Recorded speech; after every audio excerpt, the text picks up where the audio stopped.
I hope you are all not tired of listening to us.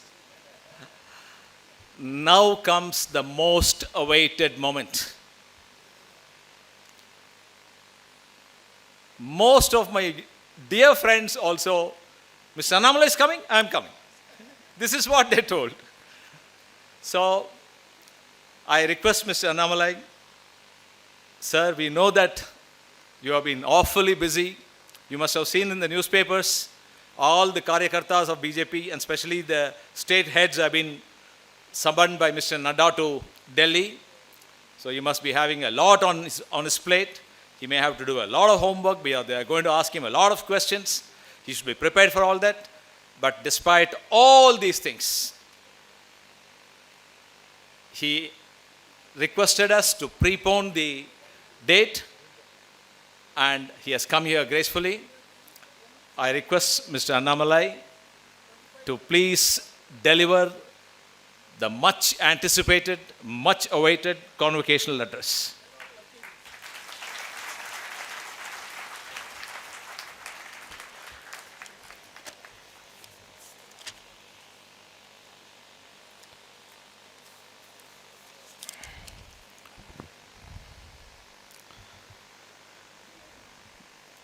Respected Dr. M.I.M. Nehruji, Chairman and Dean of GEMS B School, I am very privileged to share a dais with Professor Chambi Puranik, Chief Academic Advisor,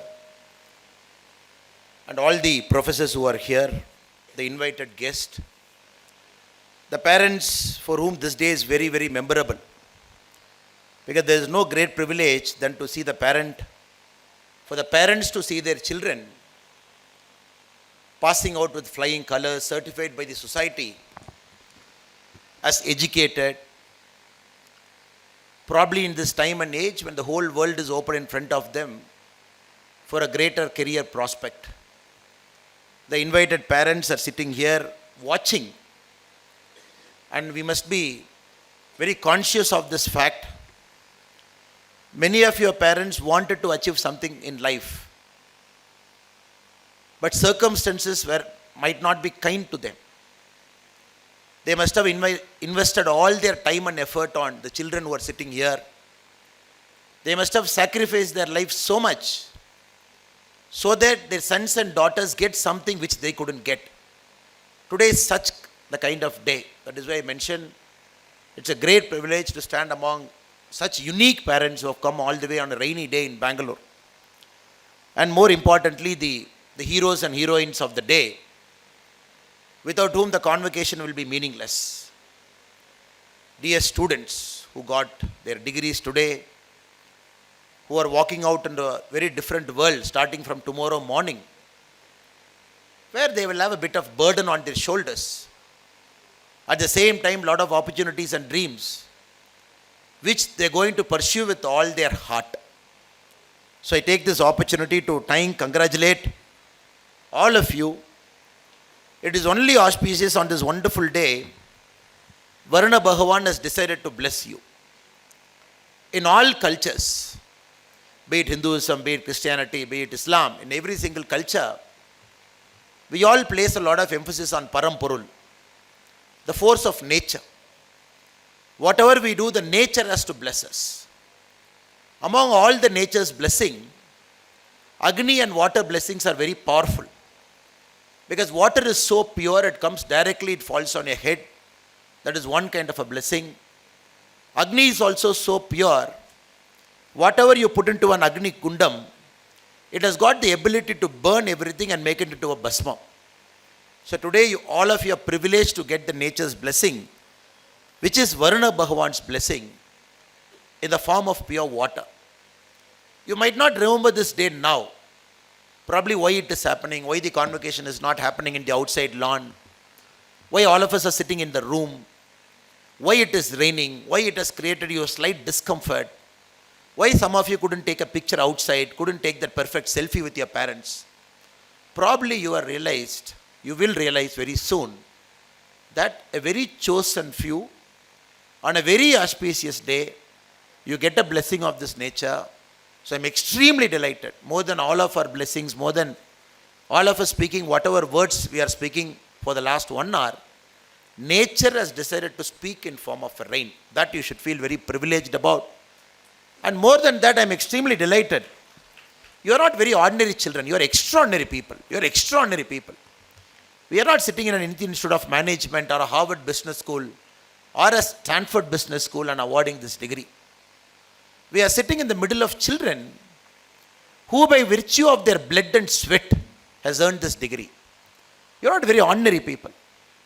Ordinary people don't work for 5 days a week, and ordinary people don't sacrifice their Saturdays and Sundays, and ordinary people don't take a single day off, and you have done it, which means you are extraordinary. That is why possibly they have given the word called gem. The name of the business school itself is called gem, because gem is a very rare commodity. I was very surprised when I got an email from madam who's sitting here. When I went through the school, I was very surprised. Started in 2006. The very first convocation, one of the greatest sons of Bharat, Dr. Apul Pakil Jainulabdin Abdul Kalam ji came, APJ Abdul Kalam came for the very first convocation. Very eminent and reputed people like Subramania Swamiji, very eminent and reputed people like T.N. Seshan Avargal, Madam Nirmala Sitaraman, very, very eminent people have come here. When I went through the curriculum a little bit out of curiosity, I found this program is very unique. Monday to Friday. Saturday you will come, study for 7 hours, the MBA students. Sunday again you will study for 7 hours. Monday morning you will be back to your workplace. The day you join this program, all of you get placement. You stick on to that company for 2 years during your course period. Then again you work for 2 more years after getting your degree. So this is such a unique program. That is why all of you should feel very proud about yourself. No student sitting in any college across the world would have gone through the grind that you have gone through. You should feel extremely happy. Today is a day that is a culmination of all of your hard work. And many days you must have felt very tired. Many days your body must not be cooperating. Many days I am very sure you must be feeling like giving up. And many days I am very sure you will be questioning the choice of the program that you have taken is actually worth it. And today is the answer to all those questions, answer to all those tiredness, answer to all those doubts, and answer to all those misconceptions. And today, all of us are extremely delighted. Such great leaders, very well qualified leaders, they are getting into serving our country in different capacities. Starting from tomorrow, you are going to have the brand of a double degree, certified human being starting from tomorrow morning. And your job starting from tomorrow morning will be to put all this knowledge you have earned for the use of humanity, for the use of our country, and for the use of the world. I also take this opportunity to apologize to you that I am the cause of the inconvenience where the program is supposed to happen tomorrow. It got shifted today. Normally, programs of this nature, when somebody asks me, I make it a point to just say I'm very sorry. I wish you the very best. Because I know the kind of job I am in, where many things are not in my hand. Many a times I have to dance to the tune of others. And many a times we meet with emergency like most people in your life do. That is why I am very specific with respect to committing to a date. And once you commit to a date, you are not able to make it. You put a lot of people under inconvenience. Parents have to travel from different parts of Karnataka, maybe from Tamilnadu, maybe from Bengal. They must have booked their tickets in advance. Students must have made up their plans. But in this case, the joy of seeing you, the joy of being part of something that is truly a privilege and honor for a person like me, where you are going to award degrees to students who have earned it by virtue of their blood and sweat. That motivated me to commit to this program. But unfortunately, I couldn't honor the date that was initially agreed to. But still, all of you are kind enough to adjust to the new date. And I especially say my namaskarams to all the parents.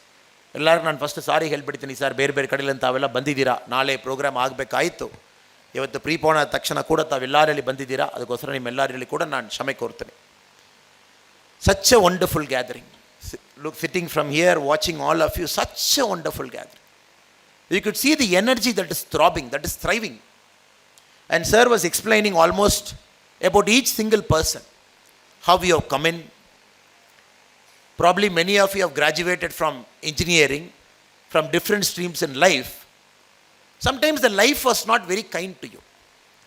You wanted something and probably you didn't get that thing. You wanted to get into a company, probably you didn't get it. And some of you here, you got what you want, but many of you, you wanted something else in life, but life did not give it to you at that point of time. So this is where I want to begin my speech. Life will always bow its head before stubbornness. Life will eventually come around to the people who are stubborn. Life will eventually make sure you get what you want to the people who persevere. So all the people who are here, especially the students, you are stubborn. You are persevered yourself to come here. You are extremely hardworking. 5 days in the company, 2 days in the campus, not taking a single day off, no Deepavali, no Ramzan, no Iftar, no Dandiya, nothing. Whatever government holidays doesn't apply to you. No religious holidays apply to you. Friends and families' wedding function doesn't apply to you. You had a single-minded dedication and devotion to complete this course to make you better. This is going to be the greatest advantage you are carrying into this world. And I see James B. School's gift to you. It's the biggest gift you are taking along with your graduation today. You are stubborn, you are hardworking, you can persevere through anything. This cannot be taught in a B school. This cannot be taught in an IIT. This cannot be taught in an IIM. This cannot be taught in the Harvard and Stanfords of the world. This is this inner metal which can only be chiseled by the professors who are sitting here. Only when you are willing to submit and surrender yourself to this program. So all of you have chosen to submit and surrender yourself to this program. Whatever pace they put through you, you went through that pace. You never complained. And the students who are sitting here, BBM, Bachelors of Hotel Management, and 2 different batches of MBA. So almost we are having 4 different streams sitting here, close to 400 odd people getting their convocation degree today. The reason I am taking more time to talk about this is because you should feel happy. What you have achieved today is something extraordinary. Not many people in the world will get this. Truly extraordinary things you have done, and today is a culmination of it. When I mentioned that some of you weren't successful in your previous avatar, at 10th, at 12th, and engineering, you wanted to do this, probably you couldn't do that. Because you have to understand, a school or a curriculum tested you on certain components, which the real world might not test you in the same component wise. The schools have tested you on intelligence, but the real world, starting from tomorrow morning, is going to test you on emotional intelligence. The school world and the college world have tested your hard work. Starting from tomorrow morning, the real world is going to test your perseverance. The schools and the colleges have tested your rules and order. Are you coming at 6 o'clock? Are you coming at 8 o'clock? Are you sitting through all the classes? Is your Saturday and Sunday marked as present here? The schools and colleges have tested your rules and order. Starting from tomorrow, the world is going to test you when nobody else is going to watch you. Till now, somebody has watched you. Whether you're coming, your attendance is marked, your biometric is done. That is rules and order. Starting from tomorrow morning, there is no rules and order for you. It is you, your mind, and the nature to whom you are going to be answerable from tomorrow morning. Till now, the world has tested you, especially the school and the college, on obedience and authority. Starting from tomorrow, the world is going to watch you on how well you do with respect to collaboration and teamwork. The reason I am emphasizing this is, the world's graduation marks is different from a college or a B school's graduation. So if you look at my case, please forget for a point of time, I am this, I am that, I have done this thing, I have done that thing. Just forget it. Just see me as a person who's 10 years before you in this planet. Just see me as a person. Just see this human being, Annamalai, standing in front of you as a person who's 10 years before you in this planet. Just see me like that. I did my engineering. Why did I do my engineering? When somebody asked me in 10th, what did I want to do? I said 2 options, engineering and medical. I don't want to do medical, I want to do engineering. I did engineering. Somebody asked me, why this college? I said, my friend is joining this college, I want to join the same college. I did my engineering there. Then, after my engineering, I took a break year. That point of time in 2006-07, taking a break year for a person like me coming from a village, a first generation graduate, is unheard of. I told my father, just give me a year. I just want to find out what I want to do with my life. I'm not very clear what I want to do with my life. Till now, life has taken me to an engineering college. Probably the engineering college, I got a job also. But I don't want to go to that job. I want to take a break here. So, village, my father has studied till 10th standard. My mother has studied till 6th standard. Both of them very gracefully they gave me that 1 year to take off. They never cared what my village is talking. They never cared, oh, this fellow studied in Coimbatore in one of the top engineering colleges. He is not going for his job, whereas his other friends have gone to a job. A lot of people have spoken, but my parents never cared about it. That 1 year I took off is the most important year in my life. I'm 40 now. If I'm looking at all the 40 years of my life, that 1 year is the most important year in my life. I worked for a company for 8,000 rupees a month. My job starts at 6 p.m. in the evening. It ends at 11:30 in the evening.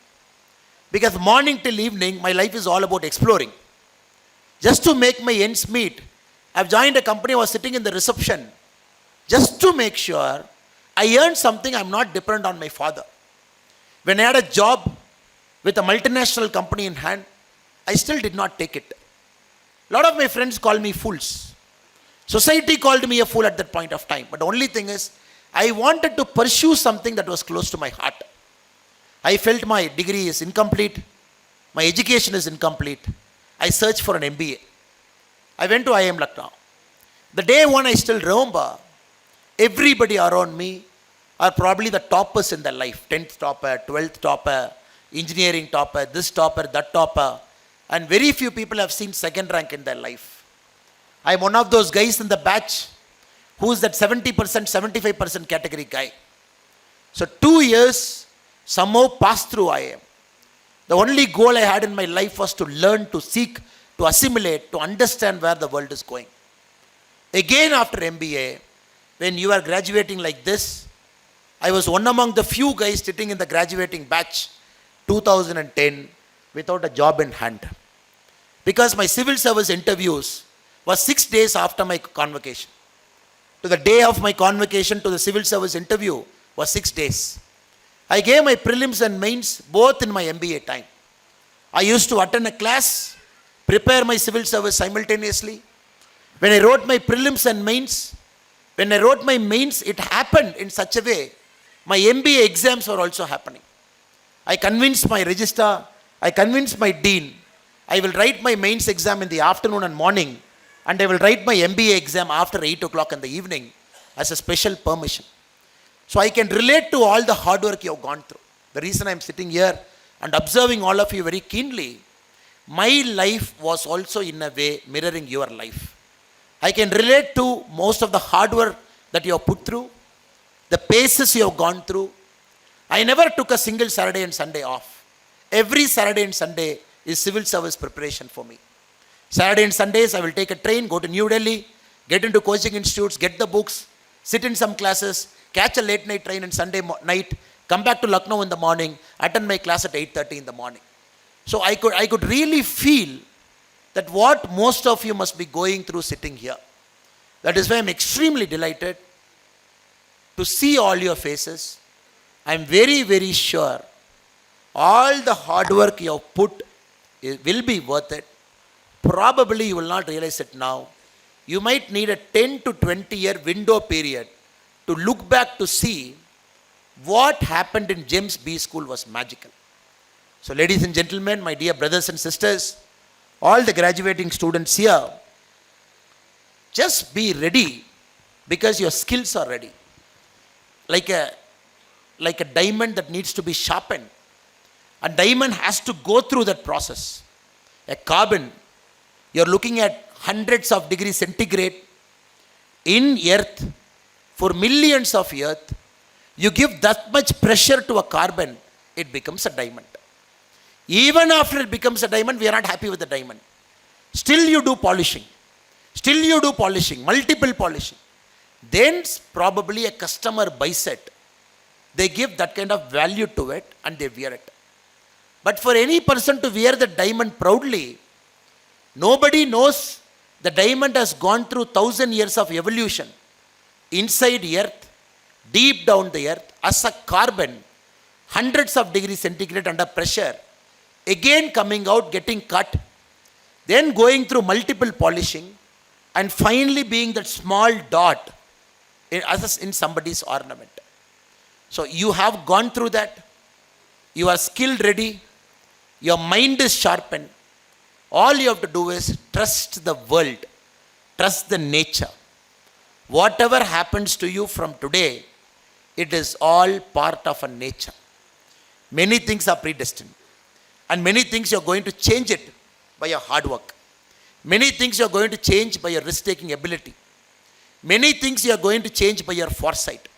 Every time something doesn't go to your plan, just take a deep breath and tell yourself, you have gone through this, which means something best is going to happen to you. Just keep pushing yourself through things that might not happen to you to your liking over the next 10 and 20 years. This is very, very important. Because now the problem with many of our youngsters is, mind-wise they are not ready. Education-wise they are ready. Some of the best colleges, they have gone through some of the greatest institutions. Some of the best professors have taught them. But mind is not sharp. That is why I am seeing suicides happening right inside IITs.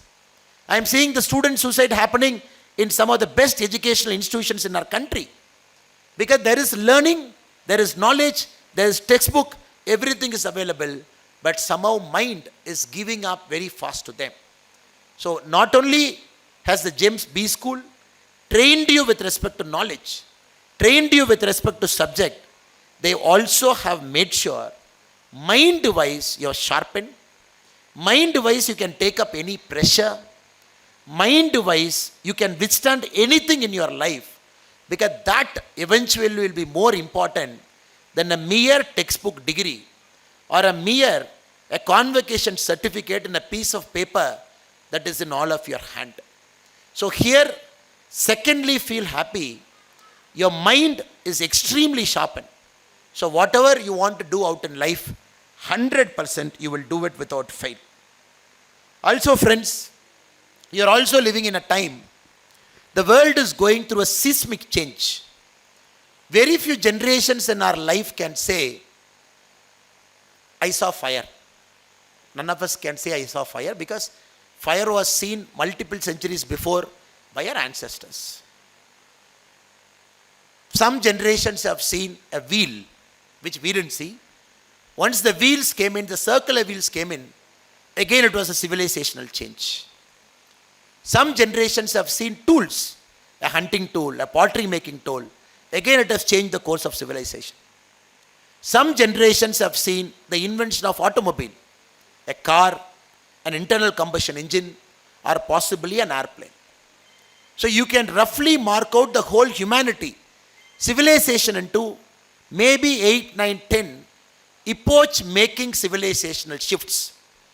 In the last, maybe if you take 5,000 years, you could see about 10 shifts that has changed the course of humanity. Your generation is going to see possibly the 11th shift in the last 5,000 years. Which 100 years before it happened in the invention of automobile, in the invention of airplanes, in the invention of internal combustion engine. Now this generation, your lifetime, possibly in the next 10 years, you will see an epoch-making civilizational shift. That is the era of artificial intelligence. I am not very sure whether MBA programs will exist 10 years from now.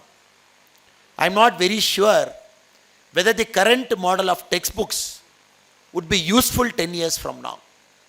I am also not very sure the current method of classroom teaching would be the same way 10 years from now. Because you take your cell phone, it has come right into your cell phone. You not search anything. You get into your WhatsApp. On top of your WhatsApp, you see Ask Meta Artificial Intelligence. You can type whatever you want, it gives you answers. It has come right into your WhatsApp. Every single answer is right inside your phone. So this is the beginning of artificial intelligence. A machine learning is able to pick up knowledge that is far available, is able to condense it in a matter of seconds. It is able to feed it to your screen, for which we had spent our life studying, for which we have dedicated our life perfecting. Now most answers seem to be in the era of artificial intelligence. It has come right into your WhatsApp now. The next shift from here, possibly in the next 10 years, from artificial intelligence, we will be moving towards the artificial general intelligence, which is AGI. For some of the students who might not be aware what AGI is, artificial general intelligence, AGI, is the inflection point when the artificial intelligence will have better cognitive skills than a human being. So right now this AI doesn't have better cognitive skills than a human being. From AI to AGI, you might see a decade or 2 decades.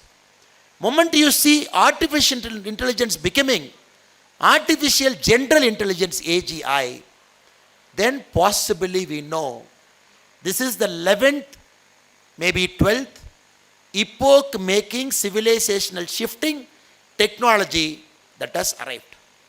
To go from AI to AGI, we all have to go through something called ACI, artificial capable intelligence.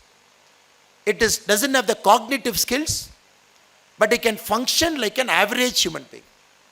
To function like an extraordinary human being with complete cognitive skills, it has to go towards AGI. Now we don't know when this is going to happen. AI has come. We don't know when AGI is going to come. Is it 10 years? Is it 20 years? Is it 25 years? ACI, the middle, is it going to come in 10 years, 15 years? We don't know, because that is where most of you would be working. Most of you would be spending your lives in the next 10 to 20 years in this evolutionary shift. Just imagine, just look at my cell phone. This cell phone has got multiple microchips. It has got about 7 or 8 major microchips. One to control my camera, one to control my audio video, one to control my processing ability of the cell phone, and probably one to control the screen. Now can any one of you tell me, the one microchip, if I take one microchip in my cell phone, how many transistors are inside that microchip? 1940, you had 2 transistors in a chip. 1960s, possibly you had hundreds of transistors. You are standing in 2024, you are carrying the power of artificial intelligence in your cell phone, which is going to remove the gap between the haves and the have-nots, which is going to possibly remove the gap between rich country and the poor country in the form of a chip. The current chip which my cell phone is using has got 13 billion transistors in a single chip. 13 billion transistors. This is the world you are entering. So whatever you do in the next multiple years, be conscious of this fact. Be conscious of this fact. There is only one company in the world which manufactures almost 100% of what we are talking. There is only one company in the world which manufactures a machine which manufactures the transistor. There is only one company in that world which can assemble and bring it to you as a cell phone. Most of the chips that I am talking here is manufactured by a company called TSMC, Taiwan Semiconductor Manufacturing Company based in Taiwan. 100% of the high-end chips. There is only one company which manufactures the machine for manufacturing that chip.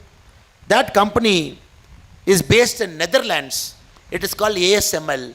Only that one company, the costliest technology company in the whole of Europe, which manufactures that machine.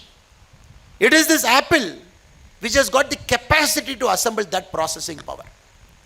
The reason I am giving you this as an example is, this should be an inspiration to you. MBA is a general program. All of you read general things here.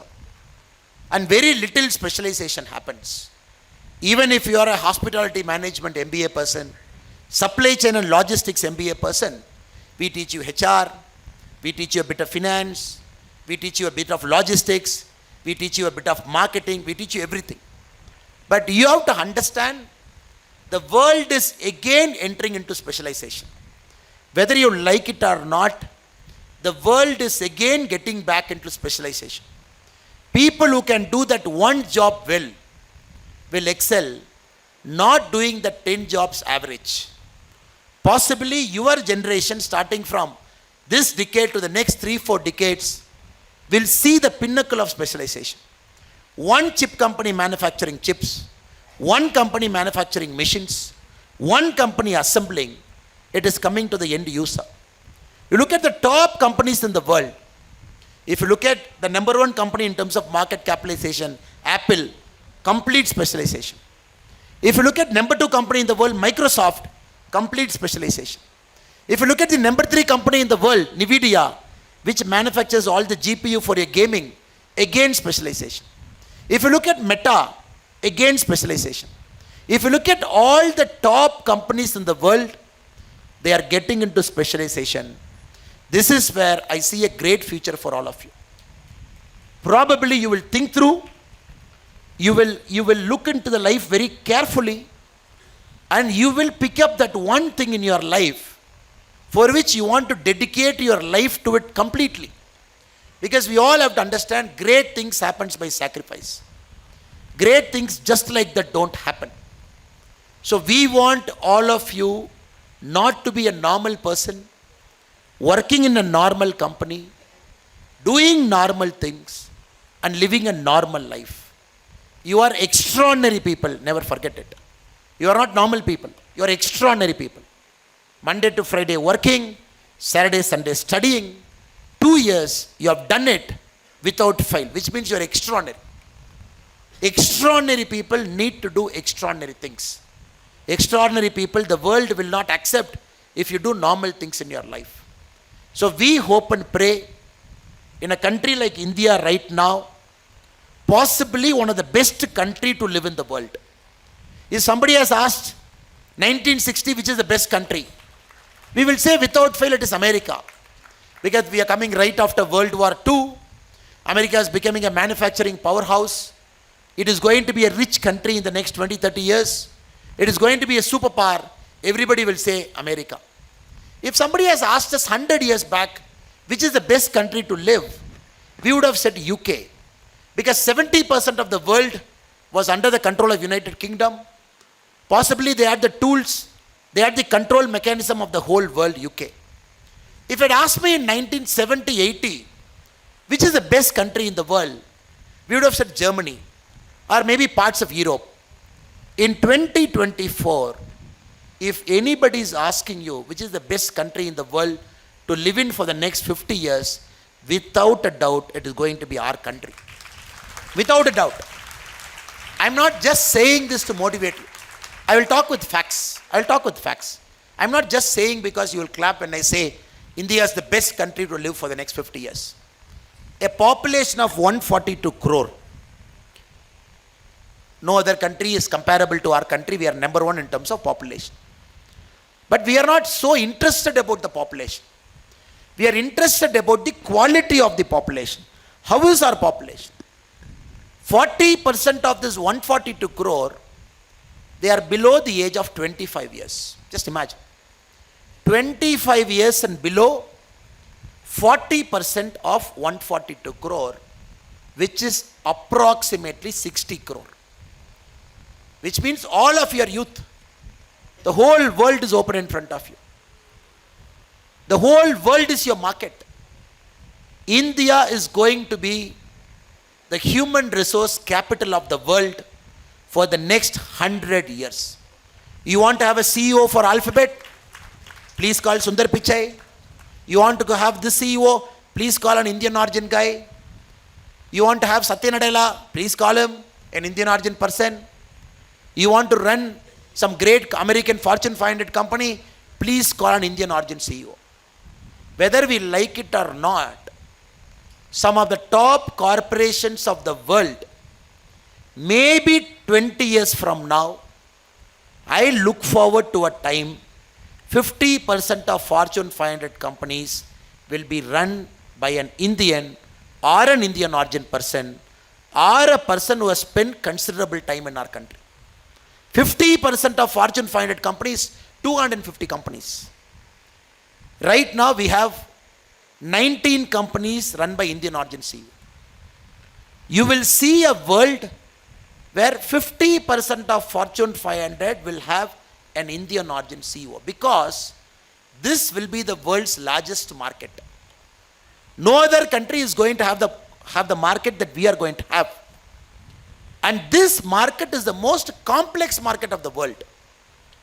Being an Indian, born here, studied here, we have prepared you for a global role. You know what the complexity of this country. I speak a different language, you speak a different language. I dress differently, you dress differently. I have a dialect, you have a dialect. You go to Northeast, that is slightly different in terms of food. Kashmir is different. Inside Karnataka, Coorg is different, Mysore is different, Shimoga is different, Bijapur is different, Bangalore is different. Inside Bangalore, JP Nagar is different. So you are living in a country that is so complex, but all of us are united by the spirit of Bharatiya. This complexity has prepared you to face any complexity in your life. That is why the world wants Indian origin CEOs, because you handle complexity extremely well. For Americans sitting in Newark, for him Japanese, Chinese, Germans, Koreans, East Asians, Africa, Old Europe, New Europe, North America, South America, it's all entire complexity.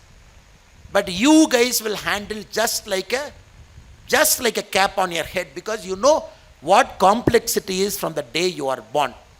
This is my second reason to say your generation is going to live in the world's best country for the next 50 years. The third, this is the fastest growing country in the world. Fastest growing. We just grew 8.2%. Growing 8.2% is not a joke when countries are growing at 1%. Germany, 1%. UK, 0.5%. China, 4%. America, 2.1%. The G20 countries as a whole, 3.2%. Japan, less than 1%. In this era, Bharat is growing at, we just finished 8.2% growth. Because the labor, the skillful labor, the management, the people whom we have here, all of us are so hungry. We want to achieve something in life. The whole of India is hungry. This is my point number 3, to say why India will continue to grow for the next many, many years. We are at $4 trillion now. We just have to catch Japan. We have to catch Germany. You catch hold of these two countries, probably in the next 4 years, you will be a 7 trillion by 2028. You will be the third largest country in the world. You just have China and US above you. 2047, we're extremely sure we will cross 50 trillion. Right now we have 4 trillion. Just imagine, this country will grow 12.5 times over the next 24 years. No country in their life has grown at this pace. Roman Empire did not grow. Pax Britannica did not grow. Europe did not grow. America did not grow. India will grow 12 and a half times in the next 24 years from 4 trillion to 50 trillion. Point number 4. When you hit $50 trillion, you are obviously world number 1. We will have so much wealth, we can take care of all the social problems. Poverty, we can take care. Technology with money makes the standard of living more comfortable. Age-old diseases, we can find a way to cure it. Old people, giving them a comfortable living, we can do that. Changing the mode of transportation, we can do that. Right now, one bullet train from Ahmedabad to Mumbai is costing 1,60,000 crore to build. Now we want to build Hyperloop. Just imagine building a Hyperloop. With money, India can do anything. Your generation is going to make it happen. So don't even waste away this precious gift nature has given. Born around 2000, getting graduated around 2024, entering into a country that is all set for growth, entering into a country that has just grown 8.2%, and this country going to grow as per our prediction 12 and a half times in the next 24 years. What more can you ask, sir? Everything is available. You just have to go open the tap and get the job done. That is why I hope and pray all the young graduates who are here, there is going to be a beautiful life ahead of you. Now coming to the last part of my speech, I thought whatever mistakes I have made, me being 10 years in front of you, I thought I'll give you some tips. Normally this kind of big lectures people forget, but small tips they'll remember somewhere. So 6 things I thought I will tell you today as your well-wisher, as your older brother. Probably this might help you. The seniors who are sitting here, I'm very sure they are more intelligent than you and me. They have more wisdom than you and me. We being young people, sometimes we should really keep our principles intact. Everything is fine. Country will grow. Money will come. Economy will boom. $50 trillion will happen. India will become a superpower. Everything you will see before you turn 50. 100% you will see. But still, I felt these 6 tips are very important because we got to do it the right way. We should not do it the wrong way. The first one I thought I'll share with you is always keep pushing yourself. Today, only studying has ended. Learning hasn't ended. Studying a book, passing an exam, professors evaluating you, giving a mark. Whoever got the highest mark, we gave gold medal. Only the studying has ended today. Learning did not end. Tomorrow morning, new technology will come. You got to keep reading, keep learning. In the field you have chosen, you got to keep studying what is it. You got to be a master of your field. Till you die, you got to keep learning, learning and learning. This can only happen if you come out of your comfort zone. 15 days from now, on 28th, I am flying out of this country to Oxford for a 3-month program. When somebody told me, oh, you are a busy politician. Why do you want to study now? You have done your engineering, you have done your MBA. And politics teaches you everything in the field. You meet all kinds of people. Why do you want to go and learn? My answer is, which I told many of my well-wishers and my friends and my parents also.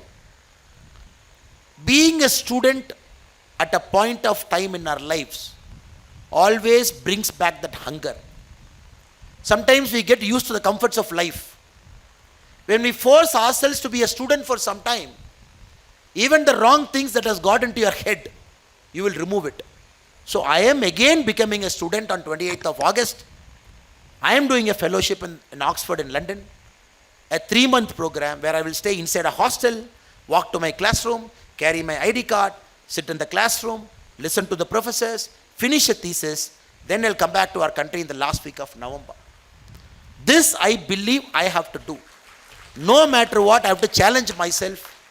Now my goal is to see different cultures, learn people, see them, understand how their democracy is different from our democracy. Intermingling of global population. What do they think about India? It's an opportunity for me to present about our country. So my advice to all my young friends is, reading has ended, learning has only begun. Keep pushing yourself out of your comfort zone. Keep learning, learning and learning. If needed, after some time, maybe after 10 years, you want to take a break and do a fellowship or do a course or do a 1-year course, please do it without even thinking, because the world will again keep you ready for the things that will come. Second one I thought I should tell you is, always remember, money can buy you many things, but money can't buy all the important things in life. Money can buy a car, money can buy a sort of social prestige, money can buy a bit of peace and happiness, money can buy you comfort. Maybe after 40 you will realize there are many more things in life that are more important than money. Meaningful relationship, family, your friends, your social life, sense of balance you have in your life. So as this young graduates here, as you start chasing money, always remember, along with money, you got to chase other things also. You will get good friends only when you invest on them, only when you give time to them. You will have a meaningful relationship only when you are available to your parents, only when you are available to your children and your spouses. So these are very, very important to you. In the next 10-20 years, you will become busy, you will be big guys in an organization, you will be doing multiple things in your life. But always remember, some relationship, if you don't nurture now, you will not get it back. At 25, 30, you got to take care of your parents. Your parents need you now, not when they become 85 and when you become 55.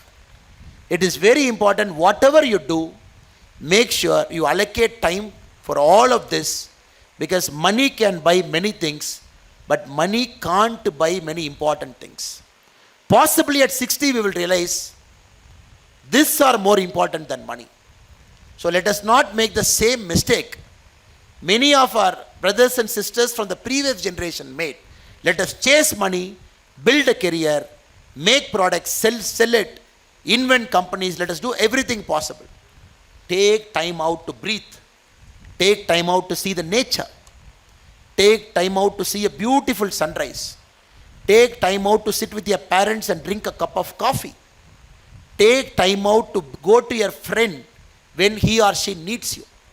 Because giving, you will get it back eventually. I am very, very sure the young graduates here will consider this also in your busy lives from now on. Third thought I thought I should share with you is, always keep a hobby. When somebody asked Abhinav Bindra after the Beijing Olympics, now what? You won a gold in Beijing Olympics. The last shot Abhinav Bindra shot in Beijing is 10.8. Normally in a rifle shooting, you have 7, 8, 9, 10. But in Olympic shooting, there is no 10. There is 10.9. Perfect of perfect. The middle of bullseye is 10.9. 10.8, 10.7, 10.6. There is 10. So Olympic is such an accurate sport. The Olympians don't go for 10. They go for 10.9, which means the middle of middle. So they dedicate all their life to chase that excellence. When somebody asked Abhinav Bindra, now 20 years of your life and dream, you got an Olympic gold medal. What do you want to do now? He said, I'll find out. 25 years I wanted to be an Olympic champion. I've done it. Now I don't know what I want to be after winning this gold. My whole life was trained to get this goal. I got this goal. You are 35. What will you do after 35?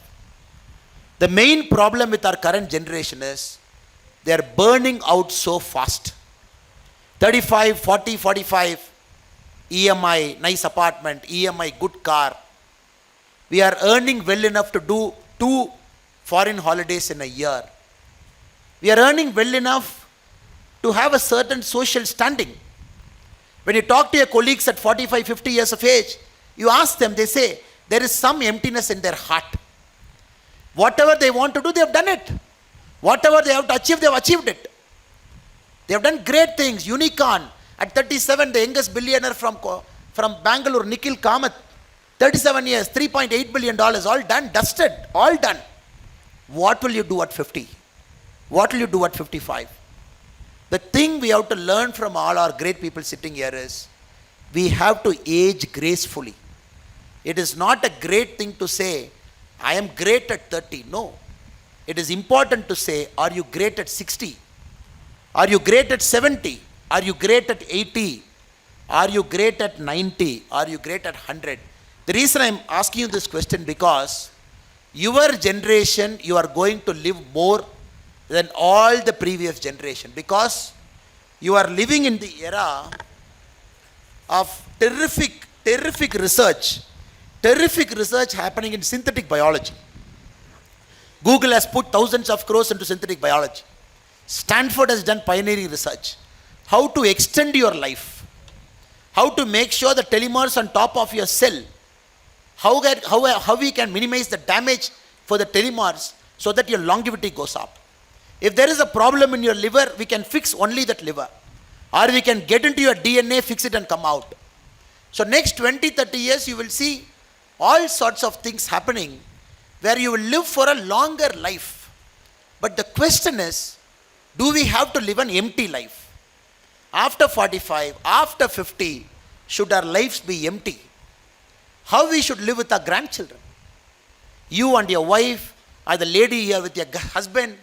So both of you should hold your hand each other and live gracefully till 85, till 90. That is life. So I hope and pray in your busy lives, from tomorrow morning, traveling all across the world, working, you will find a hobby that will always keep you alive. It could be running, it could be a sport, it could be anything. There should be one thing in your life apart from work, because work will always bore you. However motivated you are, however great you are, work will eventually bore you. It is this hobby. That is why in the recent Paris Olympics I saw, many investment bankers have won Olympic gold. It will be very surprising for you. Especially the Olympic sculling and the rowing. Some of the top investment bankers of New York, who run $1 billion funds, who earn $20-30 million a year, they won an Olympic gold because a sculling or a rowing is their passion. A horse dressage is their passion. Show jumping is their passion. There is a job, there is a life. But they never allowed their passion to die. So I hope and pray all my young friends who are here, by pursuing a hobby very seriously, you will live a multi-dimensional life. You will live a long life. You will live a happy life. You will live a meaningful life. Because once you hit that 100 crore or 50 crore or that first house or the first Benz or the first Audi, what after that? There is nothing after that, sir. The secret of life is after reaching there, there is nothing after that. So we all chase. Once you get it, it becomes meaningless. So let us get it. It's okay. Let us get it. Comfortness in life is important. But what I am trying to tell you is, even if you get it, there should be something inside you to keep you happy and alive. The fourth one, I thought I will tell you is, life is always fair in the end.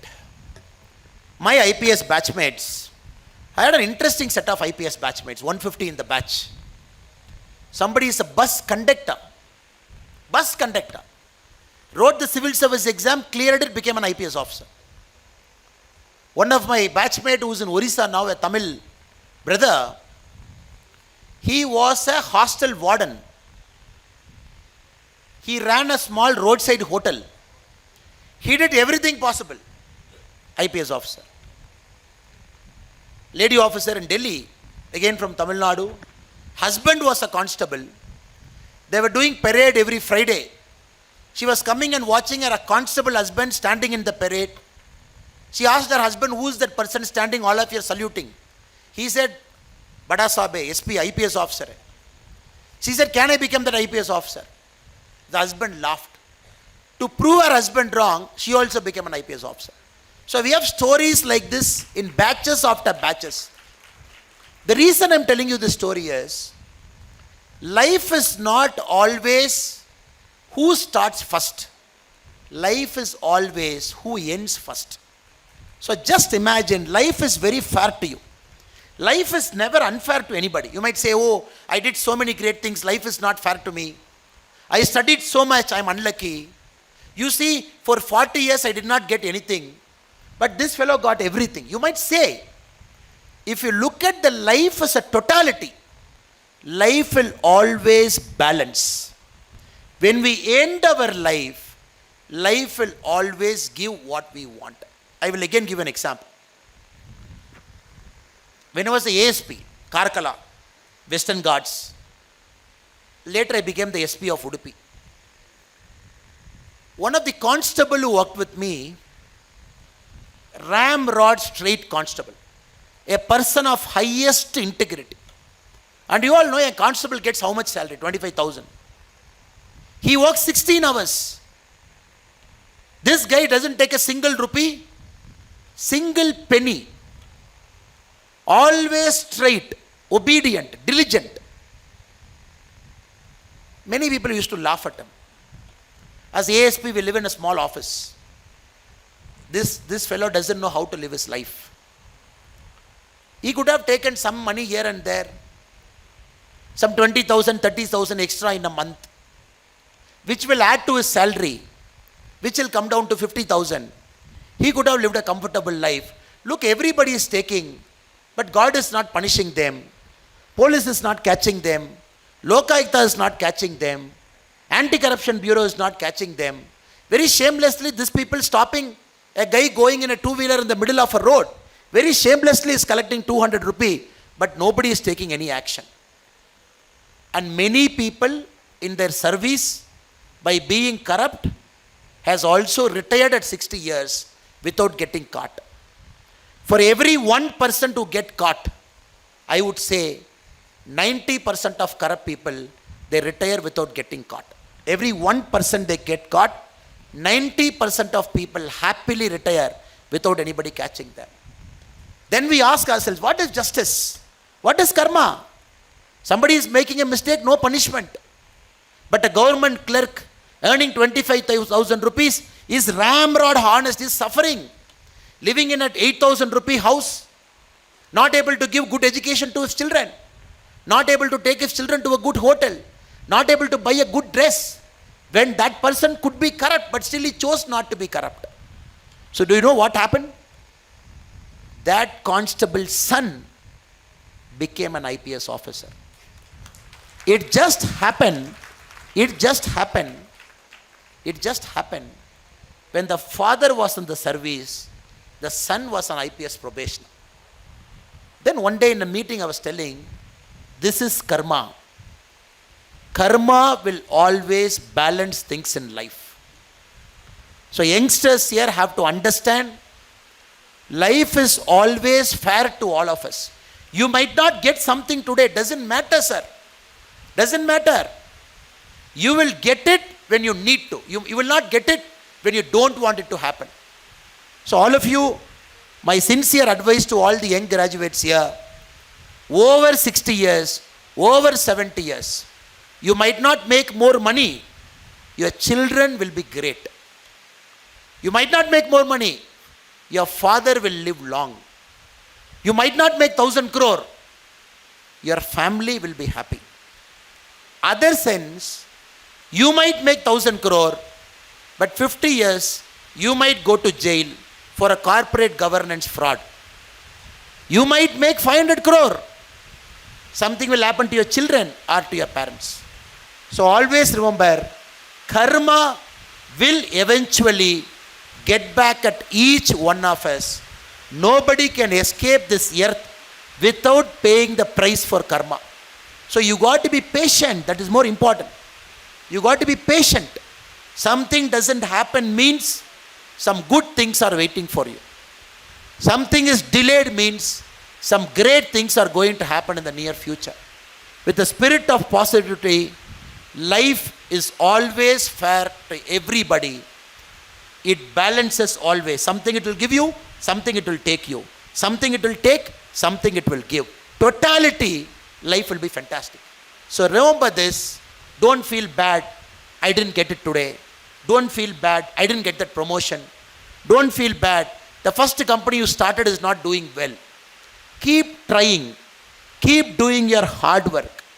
Keep preserving yourself. Things will eventually happen to you, friends. Last but not the least, be spiritual.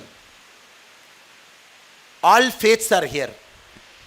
I see a lot of parents from the Islamic faith here. A lot of people from the Hindu faith. A lot of people from the Christian faith. People from the other faiths also. Don't confuse spirituality to religion. Both are different. Islam says 5 times you got to pray. That is the faith of Islam. Hinduism says you can worship your God any way. You fall, you say namaste, you come on Monday, you come on Saturday, you eat non-veg and come, you eat veg and come, everything is okay. Christianity says you come on Sunday, you will be like this. So every faith has got a precept.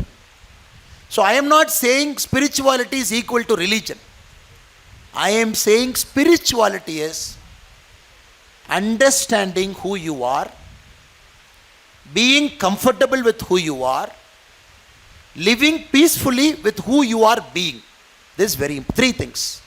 Understanding who you are, being comfortable with who you are, being at peace with who you are. We can do all kinds of things. In Tamil, there is this famous comedy by one actor called Vadivelu. He said, but very big statement, though we laughed at it. ஒரு மணி நேரம் சும்மா உட்கார்றது எவ்வளோ கஷ்டம் தெரியுமா? He said.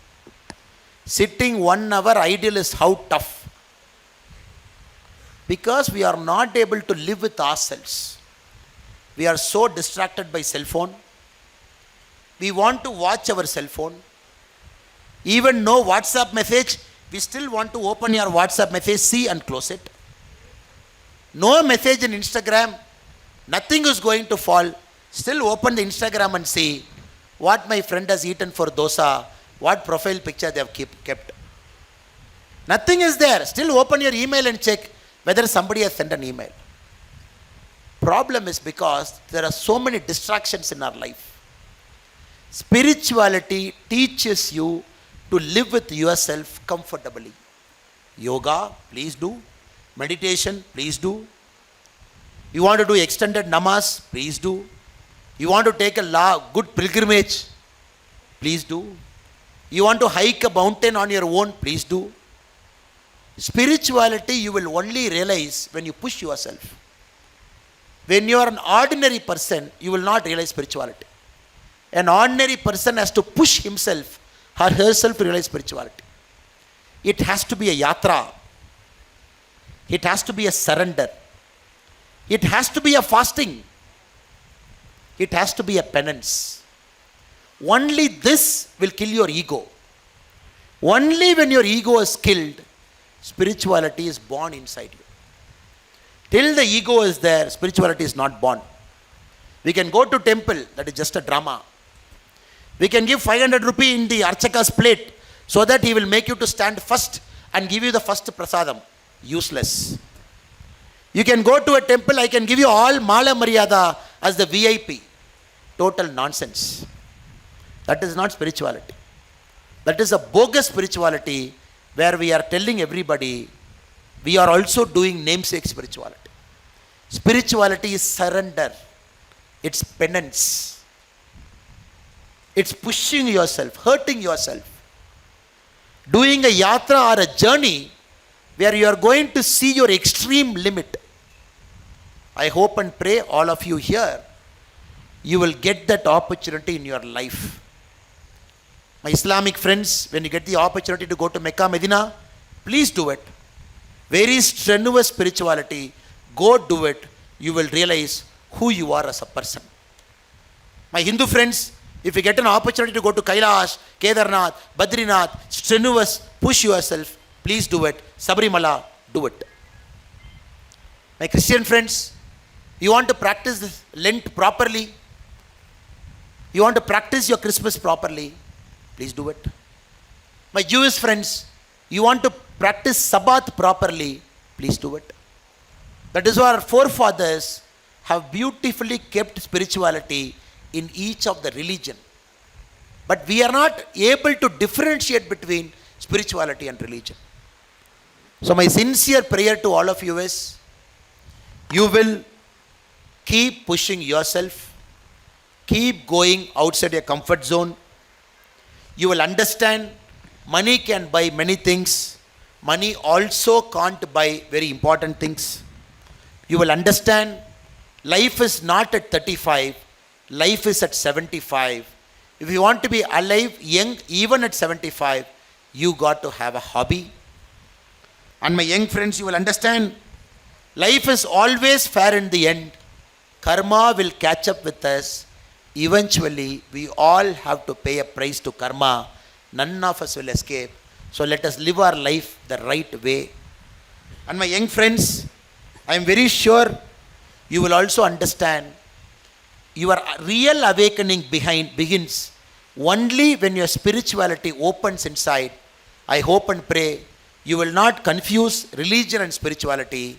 You will discover your spirituality inside, where the true meaning of your being you will realize, and then you will live a very happy, comfortable life.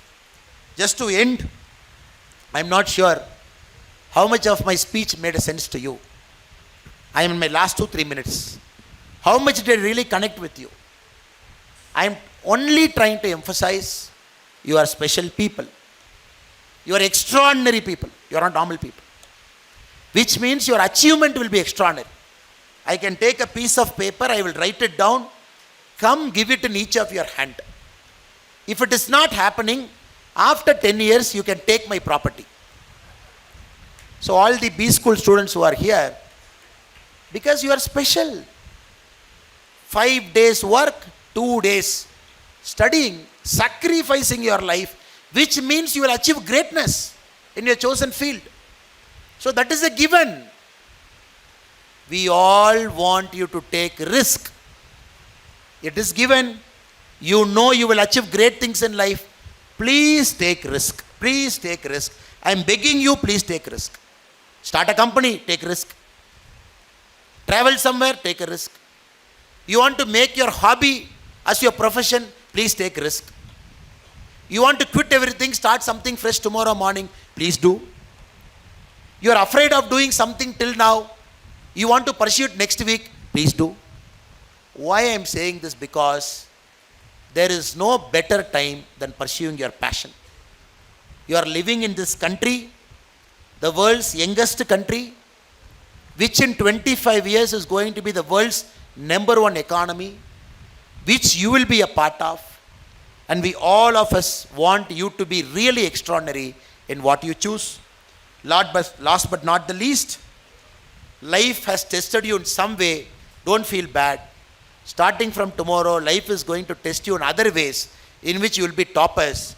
You will get all you want in life. Don't worry about that. Last but not the least, I gave you 5 tips. Don't forget it. Coming out of your comfort zone. Remember the importance of money and also not the importance of money. Importance of hobby.